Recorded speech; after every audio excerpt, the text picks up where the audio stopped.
আসসালামু আলাইকুম ওরহমতুল্লাহ। আজ আমি আপনাদের সামনে ভালোবাসার মানুষ বশ করার জন্য, প্রতারক মেয়ে বশীকরণ করার জন্য আজকে নকশা নিয়ে আপনাদের সামনে আসলাম। মনের মানুষ ছেড়ে চলে গেছে, তারা আনতে পারবেন ইনশাল্লাহ। এখনো পর্যন্ত চ্যানেলটি সাবস্ক্রাইব করে না থাকলে সাবস্ক্রাইব করুন। নকশাটি যেটা দেখতে পাচ্ছেন, এটা খুব সহজ একটি নকশা। কিভাবে নামগুলা লিখতে হবে, আপনি নকশার নিচে ফালান বিন ফালান দেখতে পাচ্ছেন। আপনার দুইজনের নাম দরকার হবে এই কাজের জন্য, ছেলের নাম আর মেয়ের নাম, আর কোনো কিছু দরকার হবে না। একবারে নিচের লাইনের মধ্যে ফালান দেখতে পাচ্ছেন, ওখানে আপনাকে লিখিতে হবে প্রথম ব্যক্তির নাম।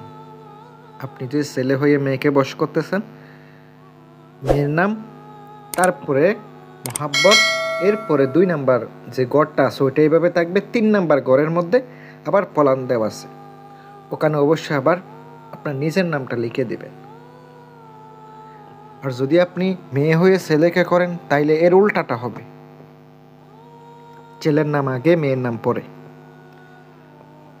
এবার আপনাকে আমি বলে দিই, সাদা কাগজের উপরে মঙ্গলবারের দিন আপনাকে সকাল 8টা থেকে 10টার ভিতরে নকশাটা লিখিত হবে।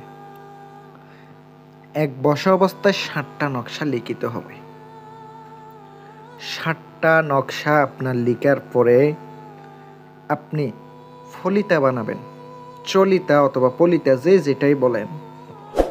ফলিতা বানাইয়া সুন্দর করে আপনি রেখে দিবেন, ভিতরে তোলা দিবেন, তোলা শিমুল গাছের তোলা যেটা আছে ওইটা দিয়ে দিবেন। বাজার থেকে চামেলি তেল, এই চামেলি তেলে আপনাকে ডুবাইতে হবে। ডুবাইয়া চামেলি তেলের মাধ্যমে রাত্রে এশারের নামাজের পরে বসবেন। মেয়ের বাড়ির দিকে মুখ করে বসে একটা আগুনে জ্বালাবেন। যখন আগুন ধরাইয়া দিবেন, মনে করবেন যে আপনার ভালোবাসার মানুষ, আপনার মনের মানুষ আপনার দিকে ছুটে আসতেছে, সে পাগল পারা হয়ে গেছে। চিন্তা করবেন, কল্পনা করবেন, পরের দিন আবার করবেন, এরপরের দিন আবার করবেন। 7 দিনে 7টা করেন, আল্লাহর রহমতে ফলাফল পাবেন। যারা প্রয়োজনীয় কাজের জন্য যোগাযোগ করতেছেন, আমার নাম্বারটা দেওয়া আছে, নকশার সাইটে দেখতে পাচ্ছেন, ওই নাম্বারে যোগাযোগ করবেন। ভালো থাকবেন, আল্লাহ হাফেজ।